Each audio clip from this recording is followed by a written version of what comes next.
Vaat selle ilusa pangi, selle võtab ka koju mälestuseks kaasa. Mina olen inspektor Eevi ja ma tahan vaadata, kui bussil on KFC.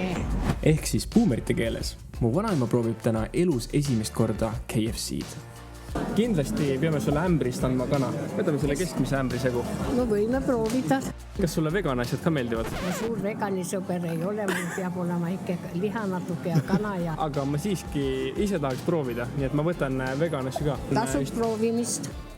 Vaat selle ilusa pangi, selle võtab ka koju mälestuseks kaasa. Kas sa oled varem ämbrist kana söönud? Ei ole ja ma isegi niiskest ämbrit pole näinud. Proovi, võta! Oi kui maitsev. Ise ei oskagi kodus kunagi niisugust teha. Ei, ma ikka loodan, et sa proovisid aru saada, et mis maitsegi see on ja siis teed mulle iga päev. Niisugust asja on vist raske järgi teha, nad on niivõrd tead. Järgmisena proovisime veggie fileeribasid.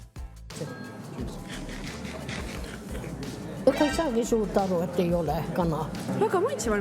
Natuke nagu kanahakliast oleks tehtud. Jaa. Sulle muidu burgerid meeldivad? Ei meeldi. Aga sa seda tahad proovida? No sa võid proovida. Järgmisena proovisime coleslaw burgerit. Hästi maitsev on. Hästi maitsev on. Ütled täpselt nagu reklaamilaused. Jaa. Ja sulle burgerid muidu ei meeldi? Ei meeldingi, ma kotletiga ei oleks tahtnud, aga see on kana. Kuidas sa suhtud sellisesse asja, kui pannakse kokku magus ja soolane?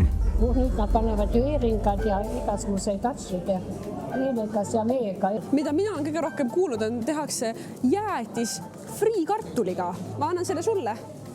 Mis seal nüüd oli jälle? See on jäätis friikartuliga. See selle peale ei tulegi jälle. Sulle päriselt maitseb see? Maitseb on, sest et ma magusat söön ja... Mul on nüüd sulle viimane küsimus. Kas KFC on Vibechecki passinud? Kindlasti on. Nii et seda, kui tulen Lõunakeskusse, ma kindlasti külastan. Mis sa arvad, kui paljud inimesed näevad seda videot? No vas 100 ikka on või? Mis sa arvad, Mihkel või? No natuke võib-olla on rohkem. Mis siis juhtuks, kui 100 000 inimest näeks seda videot? Oi, see on väga tore. Siis on väga tore. Siis vast oma sugulased ka näevad.